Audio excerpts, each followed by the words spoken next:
Смотрите в новом выпуске телепередачи «Вестник Харасхал». Праздничный десант. Фонд Харасхал поздравил детей, находящихся на домашнем обучении. Интерактивный семинар «Харасхал Плюс». Сувак. Остров надежды.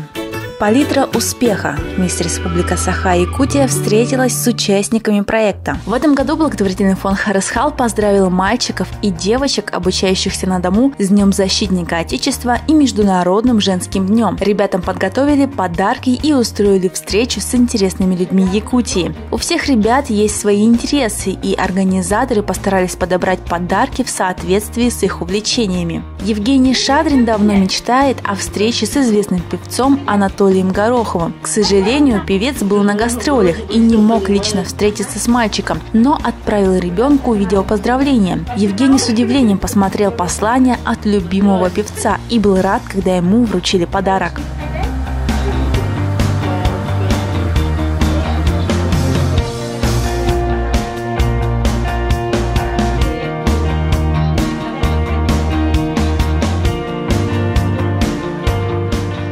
Айхал Рожин увлекается музыкой, переводит известные якутские композиции на русский язык и копит на мобильный телефон. В подарок Айхалу вручили умную копилку, чтобы он смог выполнить свою цель и порадовать маму.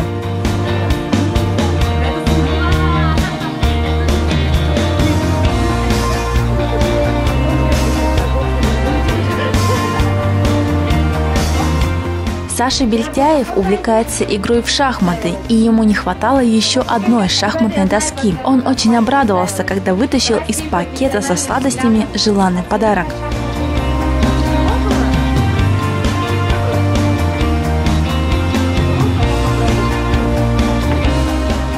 Айдын Васильев нашел себя в кулинарии и уже давно помогает маме на кухне. Он признался, что всегда хотел приготовить блюдо на сковородке-гриль. Вручил заветный подарок шеф-пиццмейкер Константин Буров.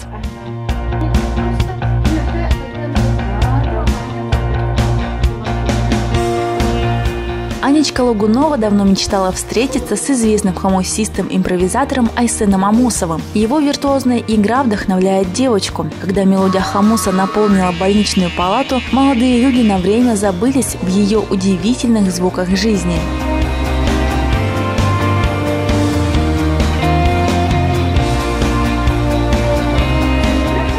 По словам мамы Ксении, Розалия никогда не забудет этот замечательный день. Сначала девочка удивилась незнакомым лицам, но когда ей подарили красивый букет, творческий набор для рисования и сели рядом, чтобы пообщаться, она радостно замахала руками. Мы благодарим всех неравнодушных людей и организаций, оказавших помощь в реализации праздничного проекта и подарили радостные воспоминания детишкам в эти праздничные дни. Вот уже 6 лет свою добрую миссию выполняет благотворительный фонд Харасхал, оказывая помощь детям с инвалидностью и детям с ограниченными возможностями здоровья в Якутии. За это время у фонда накоплен огромный опыт работы, поддержки детей с инвалидностью и комплекс эффективных практик социального сопровождения семей, воспитывающих детей с особенностями развития здоровья. Именно с целью распространения опыта фонд провел интерактивный семинар «Харасхал Плюс». Мероприятие объединило некоммерческие организации, родительские клубы и гражданских активистов, работающих в Якутии. В течение 4 дней участники проекта проходили различные мастер-классы, лекции и тренинги. Вместе со специалистами обсуждали актуальные темы о понимании инвалидности, развитии инклюзивного понимания в обществе и важности творческих занятий в жизни ребенка. Финальным этапом стала презентация проектов участников, которые в перспективе будут реализованы в районах Якутии. Этот проект очень нужен нам, работникам, например, которые проводят реабилитационные услуги, и особенно детям нашим и родителям. Это совместный проект, развивает всех. Каждым годом из Илуса приезжает много представителей. В этом году, например, из Дальнего Ленского Улуса есть, из Черепчинского, Намского, Амкинского Улусов, потому что это очень важно, чтобы был обмен опытом работы Возникло понимание, что у нас в районе должен быть такой центр, диагностический, центр для семей, где воспитываются ребятишки с инвалидностью. Диагностический-реабилитационный, с возможностью посещения психолога. Вот сейчас разрабатываем план мероприятий в этом плане. У нас в районе 179 ребятишек с инвалидностью, довольно большая сумма. И фактически вот в таком ключе с ними никто не работает. Получилось, что тот проект, который мы хотим реализовать, он уже действует в Амге, например, да, и там есть центр «Солнышко», который, как вот мы хотим его открыть. И мы познакомились, пообщались и решили, что они будут такими нашими старшими товарищами. Одна из главных задач семинара – вдохновить активных деятелей и оказать им необходимую поддержку в развитии их идей, направленных на поддержку детей с инвалидностью. Со своей стороны благотворительный фонд Харасхал окажет методическую и ресурсную поддержку всем участникам в реализации их проектов. Каждый ребенок уникален, и у каждого свой способ восприятия мира. В этом главный принцип инклюзивного образования. Инклюзивное образование – это возможность любого ребенка получать знания по программе с индивидуальным подходом. Это значит, что ваш ребенок получит равное внимание с учетом его особенностей и возможностей. Выбирая школу для своего ребенка, проверьте, есть ли в ней инклюзивный подход. Дети должны учиться вместе. Уже 27 лет в Нирингре работает реабилитационный центр для детей с нарушением слуха и речи «Сувак». Здесь применяют верботональную методику, цель которой – помочь детям с нарушением слуха и речи жить в обычных условиях и чувствовать себя комфортно в обществе. Республика поддерживает детей, семьи, имеющих детей с ограниченными возможностями, и раз в год они могут приехать бесплатно к месту реабилитации и обратно вернуться. Ребенок и лицо сопровождающее. Это очень хорошая поддержка, учитывая размер нашей республики, да, стоимость проезда, отдаленность и все остальное. Поэтому вот как только ввелась эта программа поддержки семей, в общем-то, количество детей у нас увеличилось. С отдаленных улусов стали семьи больше приезжать.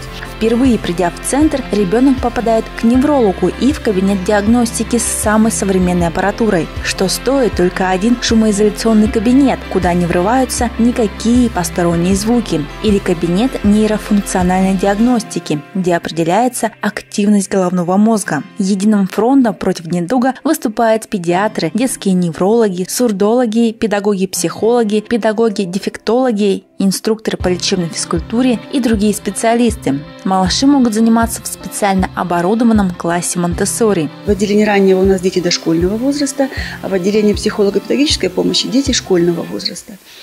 Это может быть посещение, прикреплен ребенок к группе, частичное посещение, да, по индивидуальному режиму расписания. А может быть, ребенок имеет вообще свое индивидуальное расписание, в течение дня приходит с родителем, проходит все эти занятия, получает медицинские процедуры, если ему назначено, и уходит домой. В центре у нас нет групп пребывания круглосуточного, нет интерната. То есть ребенок живет и воспитывается в семье. У нас официально 4 заезда в год. К сожалению, обращаются те дети, которые по их состоянию не могут проходить у нас реабилитационные курсы. Да? То есть дети в плане обучения очень сложные. Да? Вот, поэтому они могут пройти краткий курс, получить консультации, пройти диагностику, и им дальше рекомендуется, куда можно обратиться. В центре также проходят реабилитацию дети после имплантации кохлеарного аппарата. Здесь созданы все условия для и послеоперационной реабилитации. Перечень документов, кстати, которые необходимы при поступлении к нам, можно на нашем сайте найти. И мы отправили по всем управлениям социальной защиты, по всем улусам. То есть там тоже есть требования, какие документы, какие справки нужно привести для того, чтобы к нам попасть. Помимо основного профиля в центре функционируют коррекционные группы для детей с психоневрологическими проблемами, задержкой психологического развития и сложными недостатками развития. Для них здесь созданы условия, приближенные к домашним, чтобы малыши чувствовали себя в привычной обстановке. В процессе игры они познают окружающий мир, знакомятся со сверстниками, учатся общаться, а главное простым, привычным для всех вещам – навыкам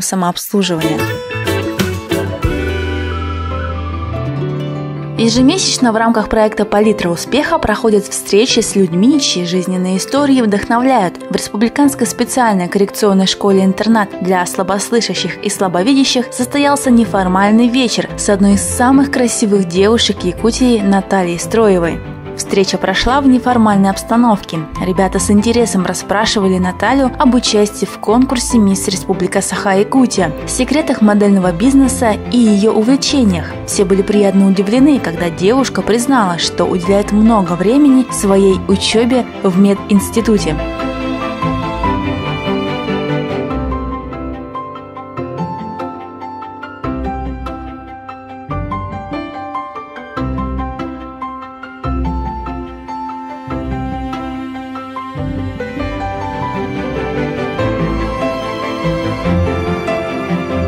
Когда беседа подошла к концу, ребята выстроились в очередь, чтобы сфотографироваться рядом с прекрасной девушкой. Наталья Строева подарила всем теплый вечер, украсив своим присутствием и уютной беседой.